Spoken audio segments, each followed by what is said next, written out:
નમસ્કાર વિદ્યાર્થી મિત્રો, આજના વિડિયો લેક્ચરમાં આપ સૌનું હાર્દિક સ્વાગત છે. આપણે આજે જે ફંક્શન ભણવાના છીએ એ ફંક્શનનું ટાઇટલ છે ગિવિંગ, એક્સપ્રેસિંગ અથવા તો showing reason. Giving reason, expressing reason, showing reason કંઈ પણ કહી શકો. એટલે શું? કારણ આપવું. એક્સપ્રેસ એટલે વ્યક્ત કરવું અને શો એટલે દર્શાવવું. ગીવ એટલે આપવું, કારણ આપવું. એક્સપ્રેસ એટલે વ્યક્ત કરવું અને શો એટલે દર્શાવવું. તો કારણ દર્શાવવું. એમાં સ્ટુડન્ટ માટે તો આ ફંક્શન ફેવરિટ હોય, કારણ કે આ કારણ આપણે વાતમાં કારણ આપી દઈએ, જેને આપણે આમ તો એક્સક્યુઝ અને રીઝન બે અલગ અલગ વસ્તુ છે, પણ આપણે વારંવાર કારણ આપી દઈએ છીએ. બરોબર. તો કારણ દર્શાવવા માટે કેનો ઉપયોગ થાય? તો આ બધા કન્જક્શન્સ છે, કનેક્ટિવ્સ છે, જેનો આપણે ઉપયોગ કરવાનો છે. Because, as, since, because of, on account of, owing two અને ડ્યુ ટુ. આ બીકોઝ, એઝ અને સિન્સ છે ને એને કન્જક્શન કહેવાય. અને because of, on account of અને ઓવિંગ ટુ અને ડ્યુ ટુ, આને શું કહેવાય? તો કે ફ્રેઝ કન્જક્શન. મેં આગળના ફંક્શનની અંદર, કયા ફંક્શનની અંદર? તો કે ડિસ્ક્રાઇબિંગ પર્સન અથવા ડિસ્ક્રાઇબિંગ થિંગમાં તમને સમજાવ્યું હતું. એમાં એક શબ્દ આવ્યો હતો એડજેક્ટિવ ફ્રેઝ. ત્યારે મેં ફ્રેઝ એટલે શું તમને કીધું હતું? શું કીધું હતું મેં? ફ્રેઝ એટલે શબ્દ સમૂહ. તો ફ્રેઝ તો એટલે થાય શબ્દ સમૂહ. તો આને માત્ર કન્જક્શન કહેવાય, પણ એક કરતાં વધારે શબ્દનો છે. બીકોઝ નથી, બીકોઝ ઓફ છે. ઓન એકાઉન્ટ ઓફ 3 શબ્દો થયા, ઓવિંગ ટુ 2 શબ્દ, ડ્યુ ટુ 2 શબ્દ. તો આને શું કહેવાય? ફ્રેઝ કન્જક્શન કહેવાય. ઓકે, આ તો બીજી વાત થઈ. પરંતુ આપણે કેનો ઉપયોગ કરવાનો છે? કારણ દર્શાવવા માટેના લેંગ્વેજ એલિમેન્ટ કયા? તો કે બીકોઝ. બીકોઝ એટલે કારણ કે. પછી એઝ છે ને, એઝ. બરોબર, ધ્યાન રાખજો મિત્રો. ખાસ કરીને ક્લાસિફિકેશન અથવા તો આઈડેન્ટિફિકેશન ઓફ ફંક્શનમાં એઝ તમે જોઈ જાઓ ને, એઝ તો એઝ આની પહેલાં પણ વપરાયું હતું. ક્યાં વપરાયું હતું મને કયો જોઈએ તમે? એઝ ક્યાં વપરાયું હતું? તો કે શોવિંગ કોન્ટ્રાસ્ટ, વિરોધાભાસ વાક્યો દર્શાવવા માટે. તો એઝનો મતલબ કારણ કે પણ થાય અને એઝ એટલે છતાં પણ થાય. તો એઝથી જ્યારે બે વિરોધાભાસી વાક્ય વપરાયા હોય, શું કહું છું? એઝથી જ્યારે બે વિરોધાભાસી વાક્યો જોડાયા હોય ત્યારે આપણે કયું ફંક્શન કહીએ છીએ? એને શોવિંગ કોન્ટ્રાસ્ટ. અને એઝથી જ્યારે કારણ અને પરિણામ દર્શાવાયું હોય ત્યારે આપણે એને કહીએ છીએ શોવિંગ અથવા તો ગિવિંગ અથવા તો એક્સપ્રેસિંગ રીઝન. એટલે જ્યારે એઝ વાળું વાક્ય આવે ને ત્યારે ચોક્કસનું થઈ જવાનું કે આમાં ભાઈ વિરોધાભાસ છે કે કારણ પરિણામ છે. એના જેવું જ છે સિન્સ. આ સિન્સ પણ આપણે શીખી ગયા. સિન્સ એટલે થી એવું થાય. દાખલા તરીકે I have been teaching since 2011. હું 2011થી ભણાવું છું, તો એમાં સિન્સ મેં સમય માટે વાપર્યું. તો સિન્સ છે એ ડિસ્ક્રાઇબિંગ ટાઈમ, એના માટે આપણે જોઈ ગયા સમયનું વર્ણન કરવા માટે. તો સિન્સ પછી સમય હોય તો આપણે ડિસ્ક્રાઇબિંગ ટાઈમ કરવાનું છે, પણ સિન્સ સાથે એક કારણ અને એક પરિણામ હોય તો આપણે સિન્સમાં શોવિંગ રીઝન અથવા તો એક્સપ્રેસિંગ રીઝન વાપરવાનું છે. આ બેને ખાસ ધ્યાને લેવાનું છે, ખાસ કરીને ક્યારે? જ્યારે તમે કોઈ ફંક્શન ઓળખવાની કોશિશ કરો ત્યારે. તો બીકોઝ, એઝ, સિન્સ બધાનો અર્થ કારણ કે થાય. બીકોઝ ઓફ એટલે પણ કારણ કે. ઓન એકાઉન્ટ ઓફ, આ ઓન એકાઉન્ટ ઓફ એટલે શું થાય? તો કે ને લીધે અથવા તો ને કારણે. ઓવિંગ ટુ એટલે પણ ને લીધે અથવા ને કારણે. અને ડ્યુ ટુ એટલે પણ ને લીધે અથવા ને કારણે. બીકોઝ એટલે કારણ કે, એઝ એટલે તેથી અથવા કારણ કે, સિન્સ એટલે પણ તેથી અથવા કારણ કે, બીકોઝ ઓફ એટલે કારણ કે, ઓન એકાઉન્ટ ઓફ એટલે ને લીધે અથવા ને કારણે, ઓવિંગ ટુ એટલે પણ ને લીધે અથવા ને કારણે, ડ્યુ ટુ એટલે પણ ને લીધે અથવા ને કારણે. ઓકે, ચાલો જોઈએ. I forgive you because you are my friend. હું તમને માફ કરું છું. શા માટે? કારણ કે તમે મારા મિત્ર છો. તો આમાં હું તમને માફ કરું છું, આ પરિણામ થયું. આનું કારણ શું દર્શાવ્યું? હું શું કામ માફ કરું છું ભાઈ તમને? કારણ કે તમે મારા મિત્ર છો. તો બીકોઝ દ્વારા કારણ દર્શાવ્યું. બીજું વાક્ય, I am late because I missed the bus. હું લેટ થયો. શું કામ? તો કે કારણ કે હું બસ ચૂકી ગયો હતો, તેથી હું લેટ થયો. તો બીકોઝ દ્વારા શું દર્શાવ્યું? તો કે કારણ દર્શાવ્યું. આ પરિણામ છે. હું લેટ થયો એ પરિણામ છે. એનું કારણ શું હતું? હું બસ ચૂકી ગયો. મેં તમને કીધું ને કે બધા સ્ટુડન્ટ્સનું ફેવરિટ ફંક્શન આ હોય, કારણ કે હંમેશાના માટે કારણ જ આપણે આપ્યું હોય ક્લાસની અંદર. આર યુ ફિલિંગ, આ એફ છે હો મિત્રો. Are you feeling unwell because you ate too much? તમને નથી સારું લાગતું કારણ કે તમે બહુ બધું ખાધું છે. તો તમને શું કામ સારું નથી લાગતું? કારણ કે પેટમાં ઠાસીને ભર્યું છે એટલા માટે. તો આ કારણ દર્શાવ્યું. Are you feeling unwell because you ate too much? તમે બહુ બધું ખાધું છે એટલે તમને સારું નથી લાગતું, તો કારણ દર્શાવ્યું. ઓકે, તો બીકોઝનો ઉપયોગ કર્યો. પછી આપણે એઝનો ઉપયોગ કરીએ. As I was late, teacher didn't allow me to enter the class. મેં તમને આની પહેલાં પણ કીધું હતું કે એન્ટર પછી ક્યારેય ઇન અથવા તો ઇનટુ વપરાતું નથી. એન્ટર છે એના પછી ઓમિશન ઓફ પ્રેપોઝિશન થાય, પ્રેપોઝિશન વપરાતું જ નથી. તો એઝ એટલે મેં શું તમને કીધું હતું? તેથી અને કારણ કે એવું બે મેં તમને કીધું હતું. એઝ આઈ વોઝ લેટ, હું મોડો હતો તેથી teacher didn't allow me to enter the class. ટીચરે મને ક્લાસમાં એન્ટર થવા ન દીધો. તો શું કામ એને મને એન્ટર થવા ન દીધો? કારણ કે હું લેટ હતો. તો આઈ વોઝ લેટ એ શું છે? તો કે કારણ છે. કેના દ્વારા દર્શાવ્યું? એઝ દ્વારા દર્શાવ્યું. બીજું વાક્ય જુઓ. As he got 90%, he was appreciated. એમને 90%, આ પર્સન્ટનો સિમ્બોલ છે, એને 90% મેળવા તેથી બધાએ તેને એપ્રિસિએટ કર્યું, એના વખાણ કર્યા. તો શું કામ વખાણ કર્યા? કારણ કે 90% મેળવા. તો એઝ દ્વારા શું દર્શાવ્યું? તો કે કારણ દર્શાવ્યું. Since she walked slow, she missed the bus. Since she walked slow, તે ધીમેથી ચાલતી હતી તેથી. સિન્સ એટલે શું મેં કીધું? સિન્સ અને એઝ એટલે તેથી અને કારણ કે બે એવું કરી શકો. સિન્સ શી વોકડ સ્લો, તેણી ધીમેથી ચાલતી હતી તેથી શી મિસ્ડ ધ બસ, તે બસ ચૂકી ગઈ. તો શું કામ એને બસ ચૂકી ગઈ ભાઈ? તો કે બહુ ધીમેથી ચાલતી હતી. ઓકે, તો આપણે બીકોઝ, એઝ અને સિન્સનો ઉપયોગ કર્યો. હવે આપણે ઉપયોગ કરીએ છીએ ફ્રેઝ પ્રેપોઝિશન. ફ્રેઝ પ્રેપોઝિશન એટલે because of, on account of, owing two અને ડ્યુ ટુ, અને ચારેય સરખી રીતે વાપરી શકાય. બરોબર, તમે કોઈ પણ વાપરી શકો એમાંથી, એકબીજાના બદલે પણ વપરાય. આ વાક્ય છે ને તમે વારંવાર સાંભળ્યું હોય. જો તમે ક્રિકેટ મેચ જોતા હો તો તમે વારંવાર સાંભળ્યું હશે, the match is stop due to heavy rain. ભારે વરસાદને લીધે અથવા તો ભારે વરસાદને કારણે મેચ બંધ રહ્યો. તો the match is stopped because of heavy rain એમ કહો તો પણ ગ્રામેટિકલી ખોટું નથી જ. The match is stopped owing to heavy rain કહો કે the match is stopped on account of heavy rain કહો, તો ચારે ચાર છે અલ્ટરનેટિવ છે, એકબીજાને બદલે વપરાય. બરોબર છે, ડ્યુ ટુને બદલે બીકોઝ ઓફ વપરાય, એને બદલે ઓવિંગ ટુ વપરાય, એને બદલે ઓન એકાઉન્ટ ઓફ વપરાય. આ ચારેય પછી નાઉન આવે, નામ આવે.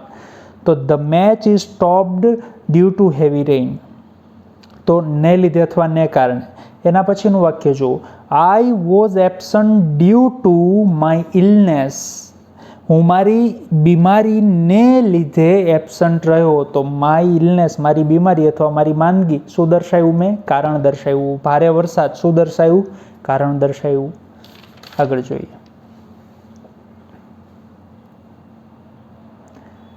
Because of my weakness, I cannot walk fast.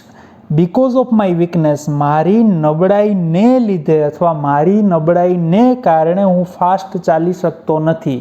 તો શું દર્શાવ્યું? કારણ દર્શાવ્યું. શું કારણ છે? મારી નબળાઈ છે. એનું પરિણામ શું આવે છે? હું ફાસ્ટ નથી ચાલી શકતો.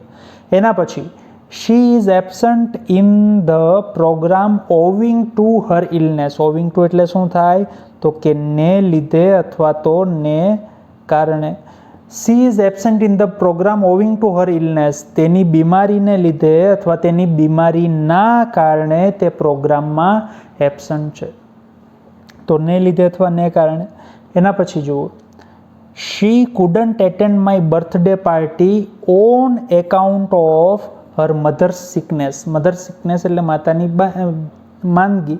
તેની માતાની માંદગી અથવા તો તેના મમ્મી બીમાર હતા તેને લીધે અથવા તો તેને કારણે તેણી મારી બર્થડે પાર્ટીમાં આવી ન શકી. તો કારણ દર્શાવ્યું. શું કારણ છે? તો કે તેના મમ્મી બીમાર હતા. પરિણામ શું આવ્યું? તો કે એ મારી બર્થડે પાર્ટીમાં ન આવી શકી. પાછું આપણે સહેજ જોઈ લઈએ. Because, as, since, because of, on account of, owing two અને ડ્યુ ટુ. આ ચારેય તો તમે એક સરખી રીતે વાપરી શકો છો, બરાબર. બીકોઝ, એઝ અને સિન્સ એનો મતલબ થાય કારણ કે. બીકોઝ એટલે કારણ કે, એઝ એટલે ને લીધે અથવા ને કારણે, સિન્સ એટલે પણ ને લીધે અથવા ને કારણે, બીકોઝ એટલે બીકોઝ ઓફ એટલે કારણ કે, ઓન એકાઉન્ટ ઓફ એટલે ને લીધે અથવા ને કારણે, ઓવિંગ ટુ અને ડ્યુ ટુ એટલે પણ ને લીધે અથવા ને કારણે, અથવા તો એઝ અને સિન્સ એટલે તેથી, એવું પણ કરી શકો તમે. શું કરી શકો? તેથી અથવા તો ને કારણે. ઓકે, કમ્પ્લીટ ધ સેન્ટેન્સમાં જઈએ.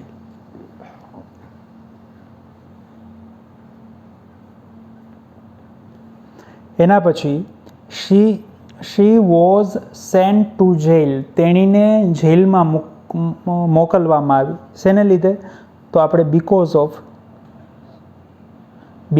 ઓફ પણ વાપરી શકો, બીકોઝ પણ કંઈ પણ વાપરી શકો. Because she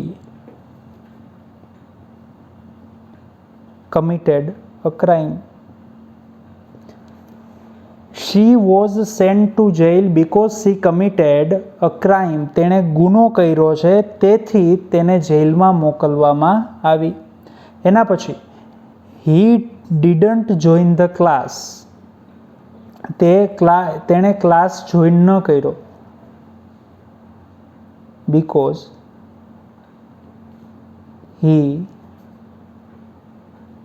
missed his bus. He didn't join the class because he missed his bus. તો તેની બસ ચૂકી ગયો હતો તે કારણે તે ક્લાસ જોઈન ન કરી શક્યો.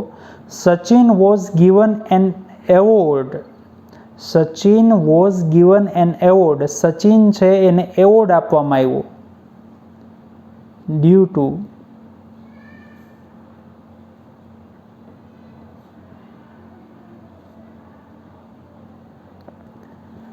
સચિનને એવોર્ડ આપવામાં આવ્યો ડ્યુ ટુ હિઝ હાર્ડવર્ક. તેના હાર્ડવર્કને કારણે તેને એવોર્ડ આપવામાં આવ્યો.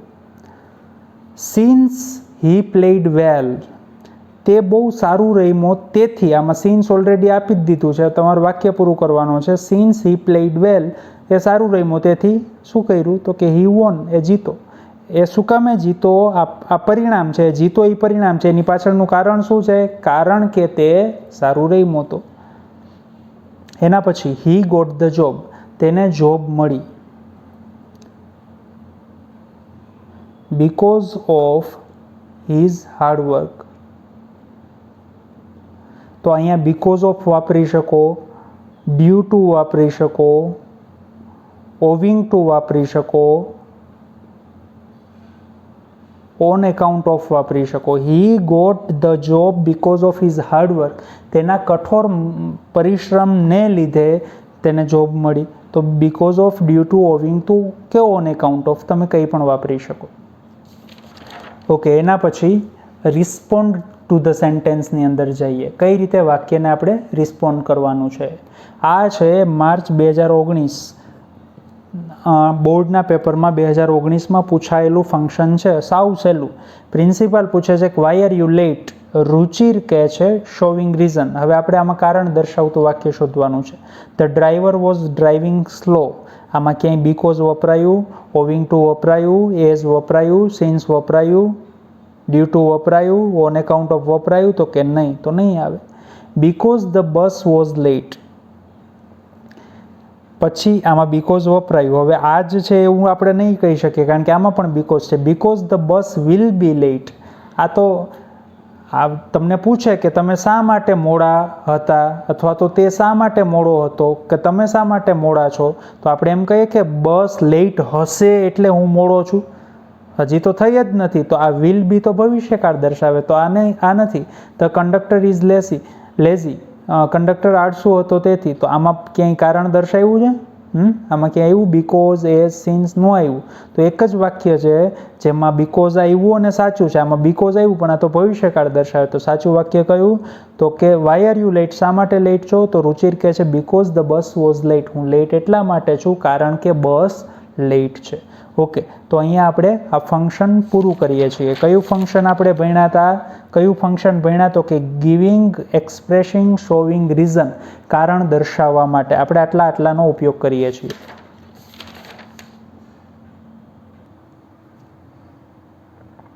ઓકે મિત્રો, અહીંયા આપણો લેક્ચર પૂરો થાય છે, પરંતુ 11th અને 12th બંને માટે મારે ખાસ એક સૂચના આપવી છે અભ્યાસક્રમ બાબતે. 11th અને 12th બંને માટે આપણે વાત કરીએ છીએ અત્યારે. તમને ખ્યાલ છે કે આ વર્ષે અત્યારે આ શૈક્ષણિક સત્રની અંદર COVID-19ને લીધે, આ એપિડેમિકને લીધે ગવર્મેન્ટે 30% જેટલા સિલેબસની અંદર આ 30% સિલેબસ છે એમાંથી બોર્ડની અંદર ક્વેશ્ચન નહીં પૂછાય, અથવા તો તમે બોર્ડમાં ન હો તો જે પણ વર્ષની અંદર હોય એ 30% સિલેબસમાંથી ક્વેશ્ચન નહીં પૂછાય. તો એ 30% સિલેબસ કયો છે અને બાકીનો જે સિલેબસ છે 70% એ કયો છે એની આપણે ચર્ચા કરવાની છે. આ છે એ સ્ટાન્ડર્ડ 11thની ટેક્સ્ટ બુક છે. આ સ્ટાન્ડર્ડ 11thની ટેક્સ્ટ બુકની અંદર ટોટલ છે એ 10 યુનિટ છે. કેટલા યુનિટ છે? તો કે 10 યુનિટ છે. આ 10 યુનિટમાંથી આપણને જે ગવર્મેન્ટની ગાઈડલાઈન છે એમાં જે સિલેબસ આપ્યો છે એ માત્ર 6 યુનિટ સુધીનો જ છે. બરાબર? એટલે કે બાકીના આ 4 યુનિટ છે એમાંથી તમને 11thની જે એન્યુઅલ એક્ઝામ છે એના ક્વેશ્ચન નહીં હોય. આ 7મો, 8મો, 9મો અને 10મો આમાંથી ટેક્સ્ટ બુકમાંથી ક્વેશ્ચન નહીં હોય. બરાબર છે? અને 6 યુનિટ છે. આ 6 યુનિટમાંથી 11thના સ્ટુડન્ટ્સને ખબર હશે કે અત્યાર સુધી આપણે પહેલો, બીજો, ત્રીજો, ચોથો અને 5મો આ 5 યુનિટ તો આપણે પૂરા ઓલરેડી કરી લીધા છે. આપણે આ વર્ષ પ્રમાણે એક જ યુનિટ બાકી રહે અને એક યુનિટની અંદર 3 રીડ છે. કયું છે બાકી? 6થું બાકી છે. 7, 8, 9, 10માંથી ટેક્સ્ટ બુકમાંથી કંઈ પૂછાવાનું નથી. બરાબર છે? ગ્રામરના પોઈન્ટ્સ પૂછાશે ને ગ્રામરના પોઈન્ટ આપણે ભણીએ જ છીએ. ઇનફેક્ટ આ ચારેયના ફંક્શન્સ છે આપણે ભણી જ ગયા છીએ 11thની અંદર. આ જે ફંક્શન આવ્યા ચારે ચારના આવી ગયા છે આની અંદર. બરાબર છે? એટલે આમાંથી ટેક્સ્ટ બુકમાંથી કંઈ નહીં પૂછાય. આ 7, 8, 9, 10માંથી આપણે એક યુનિટ બાકી રહ્યો છે 6થો. આ 6થો યુનિટ ભણાઈ જાય એટલે ટેક્સ્ટ બુકમાંથી જે પૂછાવાનું છે એટલું કામ પૂરું થયું ગણાશે. ઓકે, હવે આપણે વાત કરીએ 12thની, બોર્ડના સ્ટુડન્ટ્સની. બરાબર છે? આ બોર્ડના સ્ટુડન્ટ્સ માટે તમને ખબર છે કે આમાંથી ગ્રામર તો બધું કરવાનું છે 12thમાં. કમ્પોઝિશન જેટલું સિલેબસમાં છે બધું કરવાનું છે. એ કોઈમાં કાપ નથી આવ્યો. કાપ શેની અંદર છે? તો કે આ 3 યુનિટની અંદર 8મો, 9મો અને 10મો 8, 9, 10 યુનિટના ક્વેશ્ચન આન્સર અને એની શોર્ટ નોટ આપણે નથી કરવાનું. ફંક્શન ને એ બધું તો કરવાનું જ છે. આ ફંક્શન્સ જે છે એ બધા આપણે ભણવાના છીએ. આ બધા ફંક્શન, રિવિઝન ઓફ ફંક્શન્સ આપણે અત્યાર સુધી એ જ કર્યું. રિવિઝન 11માં જે હતા એ બધાનું ફંક્શન્સ. બરાબર છે? આ નવા ફંક્શન છે આપણે ભણવાનું છે. આ રિપોર્ટિંગ પણ આપણે જોઈ ગયા છીએ, પાછું જોશું. ભણ્યા ને? રિપોર્ટિંગ એટલે ઇનડિરેક્ટ સ્પીચ. ઓકે, તો ટેક્સ્ટ બુકની અંદર શું આપણે પૂછાવાનું છે? તો કે 1 થી 7 રીડ પૂછાવાના છે. અને તમને ખ્યાલ હશે કે આપણે 7 7 રીડ કરી લીધા છે. આપણું ટેક્સ્ટ બુકનું કામ છે, ટેક્સ્ટ બુકનું, ગ્રામરનું નહીં, ટેક્સ્ટ બુકનું કામ પૂરેપૂરું થઈ ગયું છે. તમે વિચાર કરો, 7 યુનિટ પૂછવાના છે અને 7 યુનિટ આપણે કરી લીધા છે. આપણે અત્યારે ગ્રામર કરીએ છીએ. હવે આપણે શું માત્ર કરવાનું રહે? ગ્રામર અને કમ્પોઝિશન. ઓકે, તો આ માહિતી છે એ આ વર્ષ માટે હતી. બીજી બાબત કે આપણે અત્યારે ફંક્શન્સ ચાલે છે, તો મારી ખાસ તમને વિનંતી છે કે ફંક્શન્સ છે એની પ્રેક્ટિસ કરજો. તમારી પાસે જે પણ ગ્રામર હોય એમાંથી, અને આગળ આપણે જોશું જ બધા ફંક્શન્સ થશે ત્યારે સાથે પ્રેક્ટિસ કઈ રીતે કરવી એ. બરાબર? પણ તમને ફંક્શન છે એ સરસ રીતે, સારી રીતે એનું સ્ટ્રક્ચર આવડતું હોવું જોઈએ, એના લેંગ્વેજ એલિમેન્ટ્સનો ખ્યાલ હોવો જોઈએ, અને બીજી બાબતો આપણને ખબર હોવી જોઈએ. પ્રેક્ટિસ એક જ વસ્તુ છે. બાકી તો અત્યારે એવું જ લાગે કે આ તો બિલકુલ સહેલું છે. એટલે ખાસ પ્રેક્ટિસ કરજો. ઓકે, અહીંયા સુધી રાખીએ છીએ. Thank you.